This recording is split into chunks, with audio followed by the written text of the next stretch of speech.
Salut, c'est Varn et pour ma première vidéo, j'ai décidé de réaliser un guide d'achat d'un PC à moins de 600 € pour pouvoir jouer en 1080p et de façon confortable.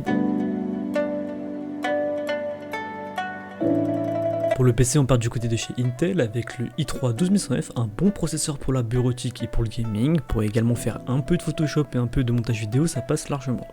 Couplé à ça, on prend la carte mère MSI Pro H610M, une carte mère en micro ATX DDR4 qui possède le PCU 4.0 ainsi qu'un port M.2. En RAM, j'ai décidé de mettre de la Corsair Vengeance LPX en 16Go de RAM DDR4 3200 C16, donc c'est une très bonne RAM encore à l'heure actuelle qui est suffisant pour l'ensemble des jeux vidéo. Le 32Go est encore assez loin, donc le 16Go de RAM fait encore largement le taf en jeu vidéo. Pour le boîtier, j'ai décidé de mettre le MSI MagForge 100M, un boîtier qui possède deux ventilateurs en façade et un à l'arrière, vendu par Infomax Paris. Donc c'est une bonne boutique à Paris qui se trouve rue Montchalet, donc vous pouvez y aller les yeux fermés. Pour le stockage, on part du côté de chez Kingston avec un NVMe de 500Go montant à plus de 3500 Mbps, ce qui en fait un bon SSD. Le seul petit bémol, c'est qu'avant pour 50 € on avait 1 Tera.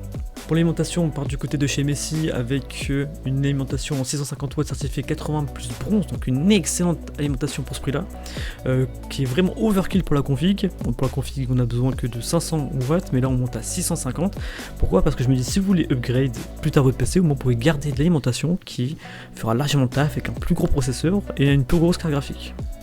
Et on termine le PC par la RX 6600 de chez Sapphire, donc une bonne carte graphique à ce prix là, c'est-à-dire que pour 200 € on n'aura pas mieux, qui peut largement jouer en Full HD à certains jeux en 100 FPS, voire plus.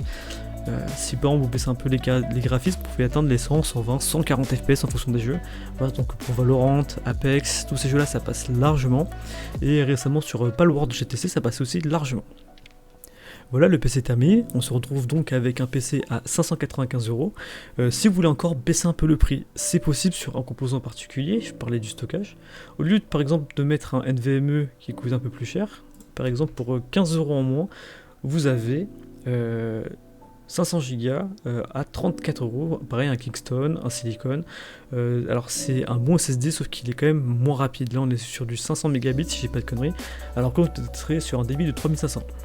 En soi ça reste quand même largement bon, voire très bon pour ce que vous allez en faire actuellement. Sachant qu'il faudra quand même acheter de la clé Windows qui coûte à peu près 10 € si vous allez sur n'importe quel marchand ou youtubeur qui ont des partenariats avec différentes plateformes de revente de clés Windows.